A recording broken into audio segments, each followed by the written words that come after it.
तो नमस्कार, स्वागत है आप सभी का। आप देख रहे हैं जी दिल्ली एनसीआर हरियाणा पर दिल्ली वाला रेडियो टीवी। मैं हूं आपके साथ बसंत शर्मा और मेरे साथ स्टूडियो में मौजूद हैं धर्मराज सिंह। तो इसके साथ साथ अब समय हो चुका है आपको खबरों का डोज देने का और आपको बताएंगे आपके फायदे की जानकारी। खबर को खबर की तरह नहीं बल्कि एक आम बोलचाल, एक आम लहजे के साथ, जैसे आप घर में बात करते हैं, रेडियो टीवी की कॉम्बिनेशन में आपको हम बताने वाले अनोखे लहजे और अलग कॉम्बिनेशन में, जहां आपको खबर सुनाएंगे भी और दिखाएंगे भी, और आपकी गलियों से लेकर दिन भर की कहानी तक। क्योंकि धर्म ये बताना बहुत ज्यादा जरूरी भी है कि भाई ऑफिस अगर जा रहे हैं तो जाम आखिर आज कहां मिल सकता है, पल पल की हलचल के साथ। तो चलिए इसके साथ कार्यक्रम की शुरुआत करते हैं।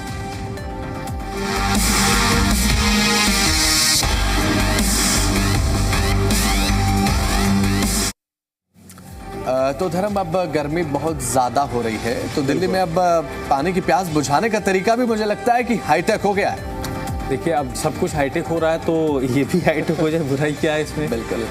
देखिए, आज की तारीख में हर इंसान चाहता है कि वो उसकी जो जीवन हो ना वो सरल हो, सहज हो। और जब हम पानी की बात करते हैं तो पानी एक हम लोग बचपन में, पता नहीं आजकल पढ़ाते या नहीं पढ़ाते, एक बुक होती थी नागरिक शास्त्र, सिविक्स बोलते थे उसको, सिविक्स। तो उसमें 3 मूलभूत ज़रूरतें बताई जाती थी जो हर इंसान को जीने के लिए चाहिए। रोटी, कपड़ा, मकान। तो रोटी में पानी को हम ले लेते हैं। कहते हैं कि अगर आपको खाना ना मिले तो आप 2 दिन, 3 दिन, 4 दिन तक सर्वाइव कर सकते हैं, लेकिन पानी ना मिले तो 2 दिन भी सर्वाइव करना मुश्किल हो जाता है। और जब हम बड़े शहरों की बात करते हैं, महानगरों की बात करते हैं, तो पानी की अवेलेबिलिटी बड़ी मुश्किल होती है, चाहे वो घर में हो या जब आप घर से बाहर होते हैं। तो और इस बात को जो हमारे नीति निर्धारक हैं, सरकारें हैं, वो बहुत अच्छे तरीके से समझती है। तो जो हमारा खबर है उसी से रिलेटेड है कि जैसे आपके पास पैसे नहीं है, आज सबके पास जेब में स्मार्ट कार्ड है, आप पेटीएम जाते हैं, डालते हैं, पैसा निकाल लेते हैं, तो कितना अच्छा होगा कि आप कहीं पर कॉइन डालिए और आपको पानी मिल जाएगा। इसको वाटर एटीएम कहते हैं। शालीमार बाग इलाके में इसकी शुरुआत हुई है। ये न सिर्फ सुविधाएं बढ़ाएगा बल्कि हज़ारों लोगों के लिए राहत भी लेकर आएगा। दिल्ली के मुख्यमंत्री रेखा गुप्ता का विधानसभा क्षेत्र है। यहाँ पर मुख्यमंत्री ने इस वाटर एटीएम का उद्घाटन करते हुए साफ किया है कि सरकार का मकसद है हर नागरिक तक साफ और सुरक्षित पीने का पानी पहुँचाना। खास बात यह है कि मशीन हर घंटे करीब 2000 लीटर शुद्ध पानी देने में सक्षम है। यानी लाइन लंबी हो सकती है लेकिन पानी खत्म होने की चिंता बिल्कुल नहीं होगी। और सबसे ज़्यादा फायदा अब उन इलाकों को मिलने वाला है जहां पर आज भी साफ पानी एक बड़ी चुनौती है। अब देश की राजधानी दिल्ली की हम बात करते हैं, और जब दिल्ली की हम बात करते हैं तो एक सुनहरी सी छवि हम देखते हैं धर्म की, भाई देश की राजधानी है और बड़ी हाईटेक होगी। लेकिन जब आप देश की राजधानी के कई इलाकों में जाएंगे ना, तो कई बुनियादी सुविधाएं ऐसी हैं जिनका अभाव है। ये भी एक स्याह सच्चाई है। नहीं, बिल्कुल। इसमें देखिए, जब हम पानी की बात करते हैं तो ऑब्वियस सी बात है, ये कॉन्सेप्ट बड़ा बढ़िया है। आप अगर ट्रेन की यात्रा करते हैं, लंबी दूरी की यात्रा करते हैं, तो कई रेलवे स्टेशन में, बस स्टैंड में वाटर एटीएम दिया जाता है। क्योंकि ऐसी शिकायतें बहुत मिलती हैं कि जब पानी की टंकी लगी हुई है वो सालों साल साफ़ नहीं हुई है। पानी देना ही नहीं है ना, साफ पानी देना है। साफ पानी देना है। पानी देना इज़ नॉट एन इशू। पानी तो कोई भी दे दे, लेकिन ऐसा ना हो कि पानी पीने के बाद आदमी डॉक्टर के पास जाए 500,000 रुपये की दवाई खाए। ये व्यवस्था नहीं होनी चाहिए। ये वाटर एटीएम क्योंकि एक मशीन है वो, और मशीन किसी कंपनी की होती है, तो जब भी कोई टेंडर या ठेका दिया जाता है लगाने के लिए, तो बाकायदा उसकी एक सर्विसिंग डेट होती है। 6 महीने, साल भर में आपको उसका जो सेट होता है। जैसे घर में हम लोग आरओ लगाते हैं तो हर 6 महीने, साल भर में जैसे पानी की आपके इलाके में क्वालिटी होती है, वाटर कूलर भी हाँ, तो उस हिसाब से उसको चेंज किया जाता है। और आपको याद होगा जो दिल्ली में पुराने लोग रहते थे, पहले आप हर ना बस स्टैंड में, रेलवे स्टेशन के बाहर अभी भी होती होंगी, हालांकि अब दिखाई बहुत कम देती है, जहाँ पर वो एक रेडी टाइप का लगा रहता था और उसमें आप उनको 1 रुपये का कॉइन दो, फिर वो ऐसे करके हैंडपंप की तरह मारते थे। एक गिलास पानी अभी भी है कम, अभी भी है, सड़कों पर आपको देखने को मिल जाएगा, कम दिखते लेकिन हैं, अब बहुत कम हो गया। हाँ, उसकी वजह है ना, क्योंकि अब बोतल बंद पानी आ गई है आगे। अब उनके लिए 1 रुपये में वो पानी अफोर्ड देना मुश्किल है। हालांकि उन लोगों ने अब अपने आप को थोड़ा डेवलप किया। कुछ जगह देखते हैं कि वो नींबू पानी रखने लगे हैं, शिकंजी रखने लगे हैं। उसके साथ साथ उन्होंने सोडा रखने लगे हैं, सोडा मिला के फिर आपको देंगे। तो उन्होंने अपने आप को समय के साथ डेवलप कर लिया है। लेकिन वो जो पानी देते हैं ना, उसमें जो बर्फ़ होता है, उसको लेकर बड़ी रिपोर्ट्स आई, बड़े लोगों ने सवाल किया कि पता नहीं बर्फ़ किस तरीके के पानी से तैयार किया जाता है, ये पानी किस तरीके के पानी है। आज देखिए आपको 5 रुपए में आपको छोटे आप जो पानी का बोतल हो मिल जाएगा। तो अगर आप 1 रुपये में तो आपको 1 गिलास पानी दे नहीं रहा, वो 2 रुपये या 3 रुपये लेता हो। तो जब 2 रुपये में आदमी 1 गिलास पानी अफोर्ड कर सकता है, तो सोचता है भैया कि क्यों ना हम 5 रुपये वाले पानी की तरफ स्विच करें। देखिए उनका भी रोज़गार है, हम उस पर कोई सवाल नहीं खड़े कर रहे हैं, लेकिन उसकी क्वालिटी पर हमेशा ही सवाल रहते थे, आज भी हैं और हमेशा रहेंगे, क्योंकि उनका कोई पैमाना नहीं है, कोई जाँच का तरीका नहीं, उनकी कभी कोई जाँच नहीं होती है, कभी किस तरीके के पानी इस्तेमाल करते हैं, बर्फ़ जो बनता है वो किस तरीके के पानी से बर्फ़ को तैयार किया जाता है, बर्फ़ जो फैक्ट्रीज में बनती हैं वो लाते हैं। तो आपने देखा होगा कि जो बर्फ़ को लाया जाता है वो गाड़ी में पीछे सीट में रख के लेकर आते हैं, स्कूटी है तो उसके आगे वो रख लेते हैं, इस तरीके से उनको कैरी किया जाता है, जिन्हें हाइजीन का एक इशू हो जाता है, बिल्कुल होता है। तो ये देखिए ATM जो वाटर ATM लग रहा है ना, ये एक अच्छी चीज़ है, लेकिन इसमें देखना ये बहुत ज़रूरी है कि सरकार ने, जैसे शालीमार बाग में मुख्यमंत्री ने अपने विधानसभा क्षेत्र में लगाया है, ये सुनिश्चित करना भी विभाग का या जो भी इसको देख रहे हैं वो इसको सुनिश्चित करें कि ये चलता रहे, क्योंकि सरकारी व्यवस्था में होता क्या है ना कि एक बार लग गया, उद्घाटन हो गया, 2 दिन 4 दिन तक चलता है, फिर वो ठंडे अवस्था में बैठ जाता है। तो सरकारी व्यवस्था नहीं होनी चाहिए। नो डाउट आज अगर आप और हम भी कहीं बाहर जाते हैं तो हम कोशिश करते हैं कि we used to carry water बोतल अपने साथ, हम कैरी करते हैं अपने। तो जो लोग बाइक पे जा रहे हैं या जो डेली वेजेस में काम करते हैं, उनके लिए पीने की पानी की समस्या बड़ी हो जाती है। 5 रुपये का बोतल थोड़ी जगह मिलता नहीं है, 10 रुपये। अब दिन में आप 2 लीटर 3 लीटर पानी पियोगे तो फिर वो 20 रुपये का बोतल आप अफोर्ड नहीं कर सकते हो, 10 रुपये का बोतल अफोर्ड नहीं कर सकते डेली बेसिस पे। तो आप रोज़ कभी कभार वंस इन अ वाइल आप कर सकते हो, बट वो हमेशा आप नहीं कर सकते हो। तो इस तरीके के जितने वाटर ATMs हैं, अगर पब्लिक प्लेस में लगता है तो ये नो डाउट जो गरीब तबका है उनके लिए वरदान होगा, और जो सबसे बेसिक नेसेसिटी आज की तारीख में होती है पीने का पानी, वो उनको मिलेगा। और सबसे बड़ी बात ये है कि मशीन में ठंडा पानी निकलता है, ठंडा पानी ये अच्छी चीज़ है। तो ये तो एक अहम खबर थी जो आपके लिए जानना ज़रूरी था, क्योंकि अब वाटर ATM आप अपने आसपास देखेंगे। तो चलिए अब खबरों में आगे बढ़ते हुए एक और अहम जानकारी आपको देते हैं। अब बात अगर करें तो देश के एविएशन सेक्टर से एक बड़ी और राहत भरी खबर भाई सामने आई है। उत्तर प्रदेश के बहुप्रतीक्षित नोएडा इंटरनेशनल एयरपोर्ट से अब अगले महीने उड़ान सेवाएं शुरू हो रही हैं। अब ऐसे में तैयारी क्योंकि तेज हो गई है, तो कयास ही है कि भाई अब सेवाएं शुरू हो ही जाएंगी। उद्घाटन तो मोदी साहब ने कर दिया, मोदी जी ने कर दिया है। और अब वही बात है कि भाई अब और कितनी देर धर्म नहीं, ये तो तय है कि जो जेवर का एयरपोर्ट है अभी मैं कुछ दिनों पहले गया था उस एरिया में, तो अभी भी जो देखिए एयरपोर्ट की सेवा शुरू हो जाएगी। इसमें ना 2 चीज़ें होती हैं। आप वहाँ पर कौन सी कंपनियाँ शुरू करती हैं, क्योंकि जो सरकार की कोशिश तो है कि इस एयरपोर्ट को जल्द से जल्द फंक्शनल किया जाए, और सरकार उसको कर देगी। मैटर ये करता है कि कोई भी एयरपोर्ट जब डेवलप होता है, अभी उसको पूर्ण रूप से डेवलप होने में 10-15 साल लगेगा, जब कनेक्टिविटी हो। आज अगर आप अभी फ़ोन पे चेक कर लोगे कि अगर आपको जेवर एयरपोर्ट जाना है तो आपको नई दिल्ली का जो एयरपोर्ट जाना है उससे ज़्यादा वक्त लगेगा और कन्वींस नहीं मिलेगा, क्योंकि अभी शुरुआत नहीं। लेकिन एक बार जब फ्लाइट शुरू हो जाएंगी, मैटर ये करता है कि कौन कौन सी जो फ्लाइंग कंपनियाँ हैं वो यहाँ से शुरू होती हैं। ये पहली चीज़ है। किस किस डेस्टिनेशन तक वो उड़ान भरती है। अब जैसे जो देश में भी कई सारे रूट्स हैं ना, एक होता है जो हैवी ट्रैफिक का रूट है, दिल्ली मुंबई, दिल्ली कोलकाता, ये सब, दिल्ली बेंगलोर, ये फंक्शनल रूट हैं, ट्रैफिक वाले रूट हैं। अब आपको सेकंड लाइनअप में जब रूट्स आते हैं जहाँ पर दिन में 1 या 2 फ्लाइट चलती हैं, वहाँ के जो उड़ान भरने वालों की संख्या अपेक्षाकृत दिल्ली, मुंबई, कोलकाता, बेंगलुरु, चेन्नई से अलग, हाँ, इनसे जैसे ये बड़े शहर हैं, महानगर हैं, टियर 1 के शहर माने जाते हैं, टियर 2 के शहर, टियर 3 के शहर, अब टियर 3 का जो शहर है, अगर वहाँ पर फ्लाइंग कंपनियाँ उड़ान भरेंगी तो वहाँ पे कितने यात्री उस शहर से रोज़ाना उड़ान भरते हैं, ये मैटर करता है। बिल्कुल। दूसरा ये मैटर करता है कि जैसे अभी नई दिल्ली एयरपोर्ट है, इसके 3 टर्मिनल हैं, T1, T2, T3। T1 बिल्कुल डिफरेंट है।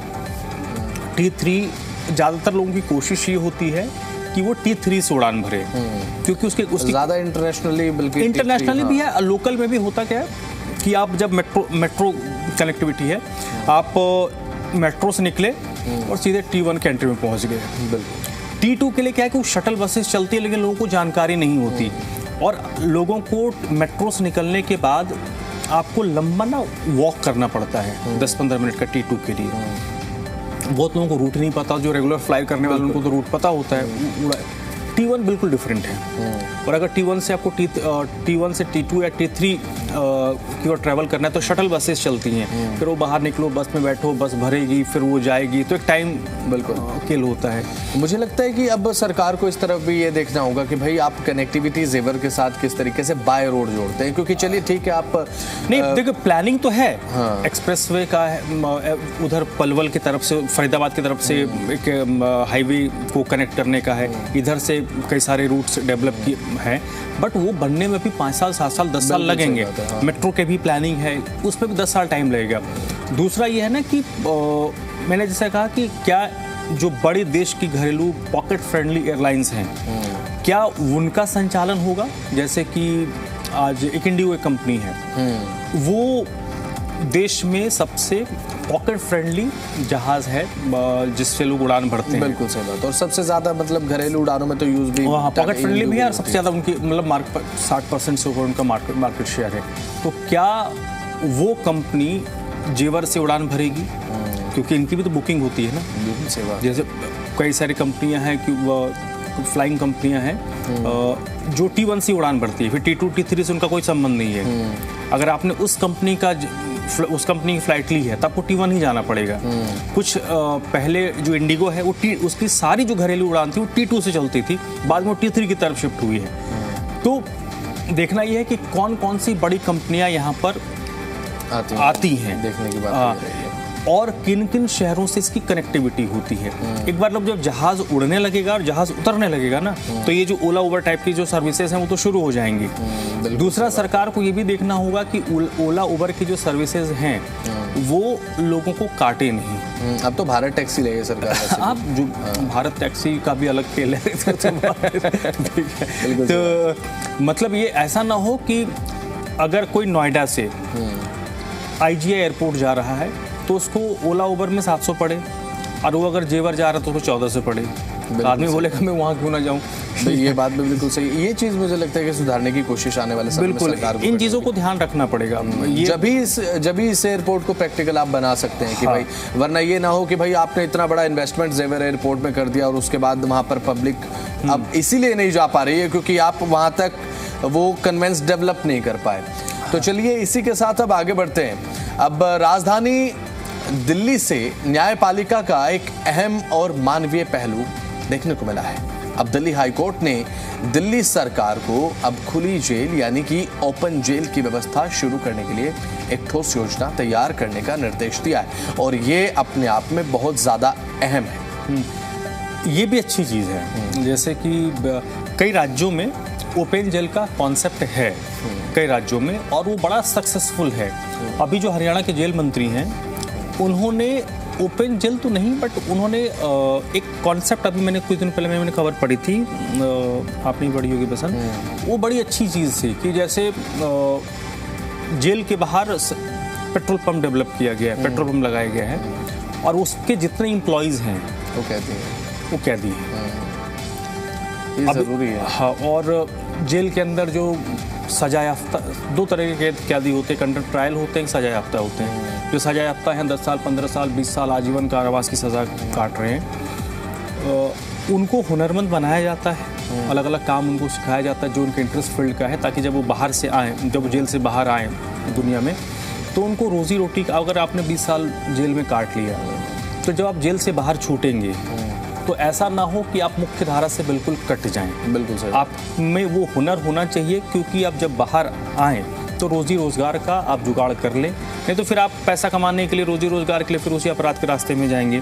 बिल्कुल। तो ये ओपन जेल का जो कॉन्सेप्ट है ना, मेरे राज्य में एक ओपन जेल है, उसमें मैं गया हूँ मैंने देखा है वो मतलब वो देखने के लिए गए? हाँ, देखने के लिए मैं गया था। जब वो शुरू हुआ था, जब शुरू हुआ था तो मैं उसमें गया था।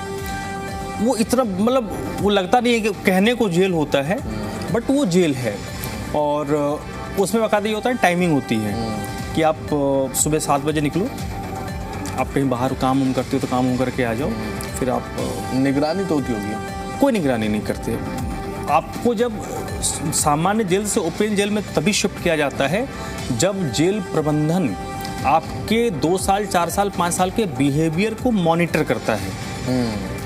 ऐसा नहीं कि आज आपने किसी को चाकू मारा और दूसरे दिन या 10 दिन के बाद आपको ओपन जेल में डाल दे, ये नहीं होता है। बिल्कुल। जब आप सजायाफ्ता हैं, आपके व्यवहार को मॉनिटर किया जाता है कि इससे समाज को कोई खतरा नहीं है, ये अगर बाहर जाएगा तो पब्लिक में कुछ न्यूसेंस क्रिएट नहीं करेगा। बिल्कुल। और आपको सुधरने का मौका देता है। तो उसमें होता क्या है कि आप सुबह निकलो 6-7 बजे, जो काम करना है काम करो और वापस 5-6 बजे आ जाओ। तो फिर जिस तरीके से जेल में बैरक के अंदर होता है ना कि सुबह 7 बजे गेट खुल गया, फिर गिनती हो गई, सबको बाहर निकाल दिया गया, सब अपना काम धाम करते हैं, फिर शाम को 5 बजे अंदर डाल दिया। दायरा जो है उनको रखने का वो बढ़ा दिया जाता है। हाँ, मतलब आप एक गेट के बाहर जेल में भी जो मेन जेल होते हैं केंद्रीय कारा तिहाड़ा टाइप का, उसमें एक जेल होता है जो हाई सिक्योरिटी वाले होते हैं।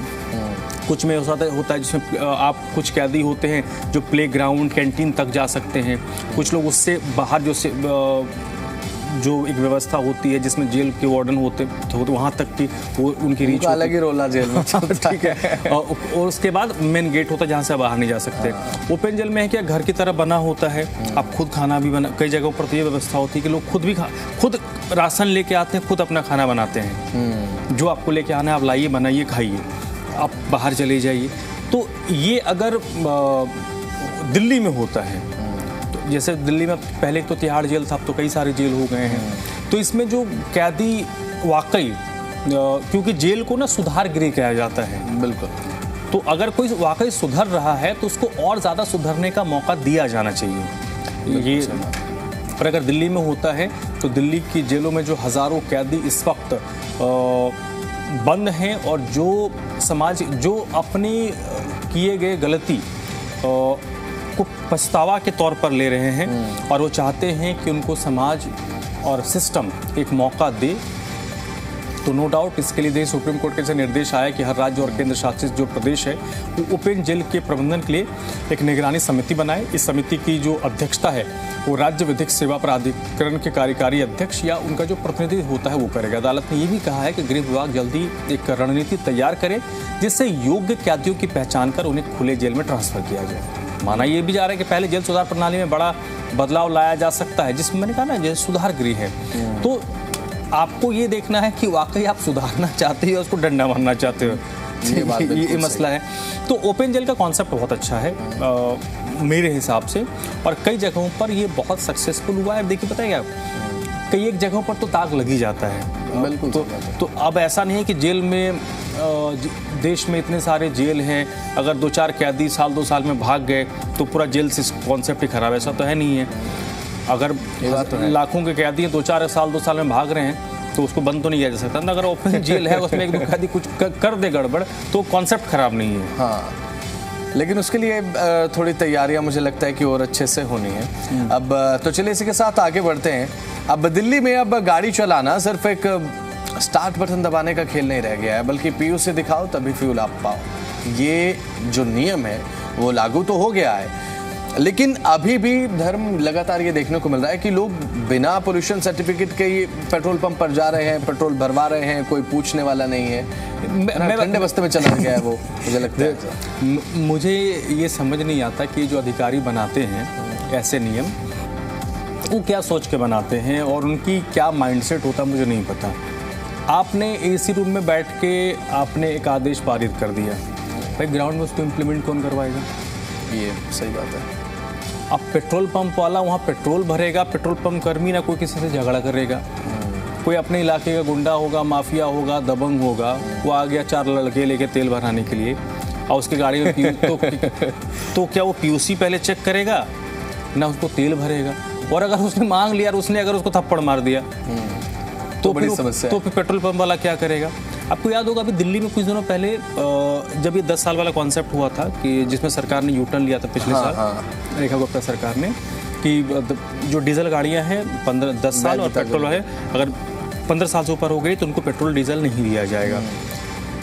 हालांकि जब ये आदेश आया तो 2-4 दिन तो हर जगह पर आरटीओ वाले, थाना वाले, पुलिस वाले खड़ा किए, अब पेट्रोल पंप का जो एसोसिएशन है वो बड़ा मजबूत लॉबी है, ये आप मान के चलो, क्योंकि पेट्रोल पंप छोटे लोगों का होता नहीं है, जो बड़े लोग होते हैं उन्हीं का पेट्रोल पंप होता है। गरीब आदमी का नहीं सुना होगा, जिसका कोई सामाजिक आधार नहीं है, जो गरीब आदमी केवल 100 रुपए का पेट्रोल लेके जाता है, तो पेट्रोल पंप सामान्य लोगों का होता नहीं है। तो इनका जो एसोसिएशन है ना वो बड़ा मजबूत होता है और उनकी जो तर्क देते हैं वो जेन्युइन भी है। अब पेट्रोल पंप वाला कितने जो तेल भर रहा है, जो 8,000 10,000 की नौकरी कर रहा है, वो जो पता नहीं कौन गाड़ी वाला तेल भरवाने के लिए वो किस माइंडसेट का आदमी है, उससे वो पीयूसी मांगेगा ना तेल भरेगा, और अगर उसने मांगा और उसने कुछ उल्टा जवाब दे दिया तो फिर ये क्या करेगा? ये बात बिल्कुल सही है। नहीं, शुरुआत में ये हुआ था ना कि जब ये मुख्यमंत्री रेखा गुप्ता ने कहा कि भाई अब नो पीयूसी नो फ्यूल, तो उसके बाद 3 से 4 दिन वही 4 दिन की चांदनी वाली बात थी। हर पेट्रोल पंप पर आपको पुलिसकर्मी नजर आ रहे थे, हर पेट्रोल पंप पर पीयूसी चेक भी हो रहा था, लेकिन केवल पुलिस की संख्या तो ऐसी कम है, कितने पुलिस सारे पुलिस वालों को पेट्रोल पंप में थोड़ी खड़ा कर दोगे? ये बात ये आरटीओ के पास कितने एम्प्लॉई हैं, सबको थोड़ी पेट्रोल पंप पे खड़ा कर दोगे, उनका दूसरा भी काम है। तो मसला ये है कि ये नो फ्यूल नो पीयूसी जैसा जो मसला है ना, ये ग्राउंड पर बहुत ज़्यादा सक्सेसफुल तो मुझे नहीं लगता कि होने वाला है। आप ठीक है, आपने एक आदेश पारित कर दिया, बट इसको इम्प्लीमेंट करवाना ग्राउंड पे बड़ा मुश्किल टास्क है। लेकिन अब कह रही है मुख्यमंत्री कि अब इसको सख्ती से लागू किया जाएगा। अब मुख्यमंत्री कह रहे हैं तो अच्छी बात है, लेकिन मसला ये है ना कि मुख्यमंत्री ने पिछली बार भी कहा था, ठीक है कह दिया, लेकिन दिक्कत बसंत ये है कि जब पेट्रोल पंप वाले ये कहेंगे कि हम तेल भरे ना पीयूसी चेक करें, और अगर पीयूसी चेक करते वक्त किसी ने रिटेलिएट कर दिया तो तुरंत तो 2 मिनट में पुलिस आएगी नहीं, वो तो अपना काम करके चला जाएगा।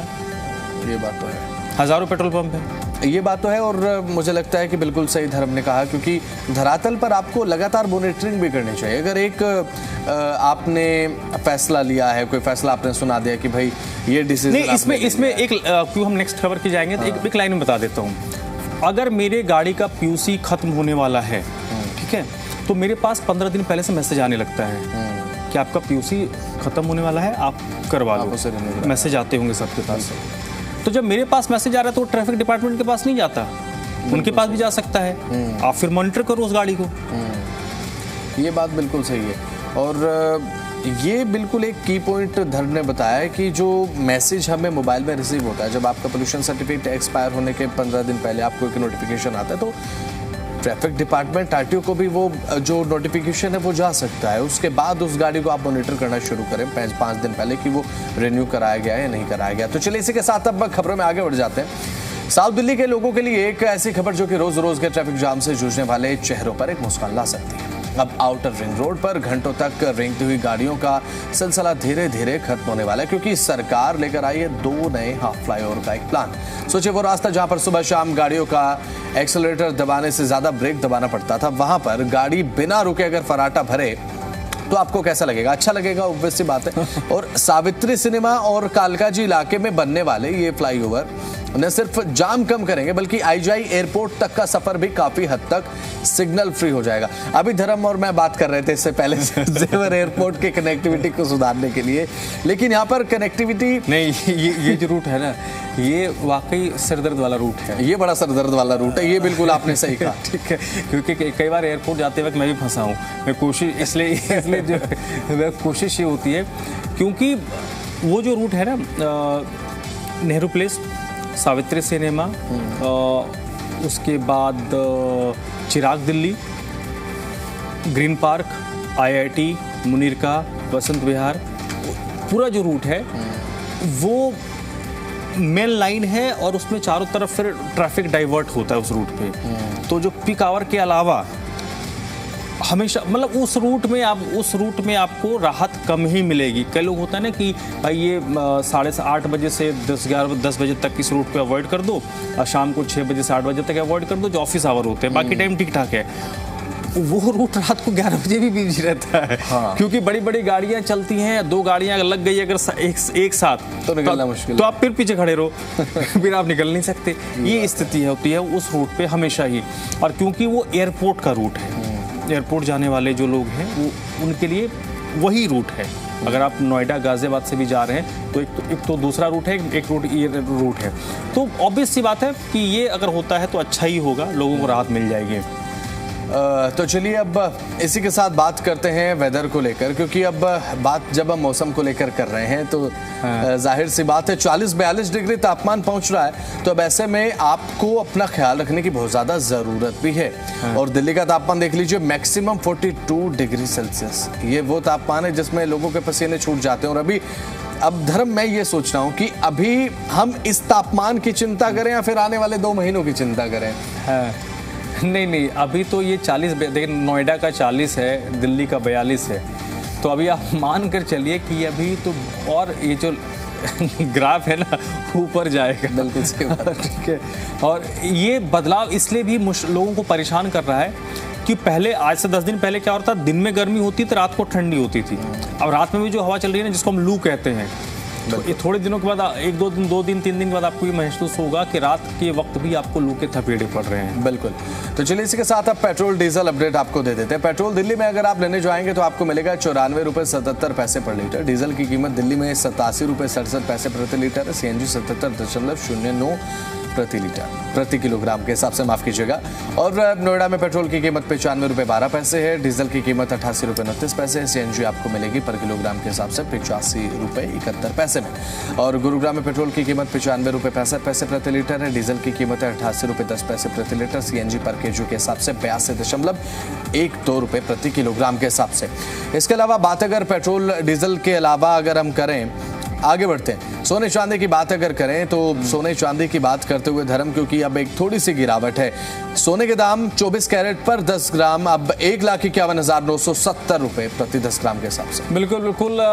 चांदी का भाव भी 2,48,000 रुपये प्रति किलो हुआ है। और ये उन लोगों के लिए राहत है जिनके घरों में भी शादियां हैं। ठीक है, शादियां हैं। और ये गिरावट कब तक रहेगी पता नहीं, क्योंकि आज से कुछ वक्त ऐसा था कि रॉकेट की तरह भागा था, ये रॉकेट की तरह नीचे गिरा है। एक बार फिर से गिरावट है। तो चलिए, समय की कमी के चलते इस कार्यक्रम की यहीं पर समाप्ति। नमस्कार।